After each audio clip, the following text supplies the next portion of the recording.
Section 307 attempt to murder अब हो चुका है सेक्शन 109 बीएनएस, यानी सेक्शन 109 बीएनएस बात करता है अटेम्प्ट टू मर्डर। जैसा कि टाइटल है वैसे ही समझ में आता है कि किसी को जान से मारने की कोशिश की गई है तो आप पे लगेगी धारा 109। वो डिपेंड करता है कि आपकी इंटेंशन थी उसको मारने की, आपको नॉलेज थी कि आपकी इस एक्ट से मर सकता है और सर्कमस्टांसेस ऐसे थी कि वो इस एक्ट से उसकी जान जा सकती थी, तो ही लगेगी धारा 109।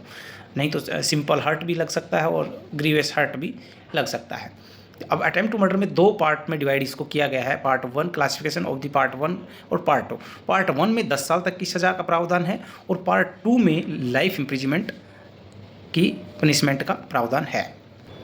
अब ये आपको समझ में आएगा जब आप इसकी इलिस्ट्रेशन देखेंगे। इसमें 4 इलिस्ट्रेशंस दी गई है कि आपने पिस्टल निकाला, लोड किया, अपनी गोली चलाई, लेकिन गोली उसको पैर को छू के, हाथ को छू के निकल गई, तो वो आप पे लगेगा धारा 109 यानी अटेम्प्ट टू मर्डर लगेगा। आपने किसी 4-5 साल के बच्चे को रेगिस्तान में ले जाके छोड़ दिया, आप वहाँ छोड़ के उसको आ गए मारने के आशय से, वो मरे ना मरे, यहाँ पर भी आपको अटेम्प्ट टू मर्डर लगेगा। कोई मरीज है जो हार्ट पेशेंट है, आपने उस पर मुक्के से प्रहार किया, उसके हार्ट पे प्रहार किया जिससे उसकी जान जा सकती थी, यहाँ भी एक सिंपल मुक्का मारना भी आपका अटेम्प्ट टू मर्डर हो सकता है। अटेम्प्ट टू मर्डर जो है वो डिपेंड करता है सर्कमस्टांसेस पे। नॉन बेलेबल ऑफेंस है, कॉग्निजेबल है, सेशन ट्रायल है और 10 साल तक की या लाइफ इम्प्रिजमेंट तक की सज़ा इसमें हो सकती है।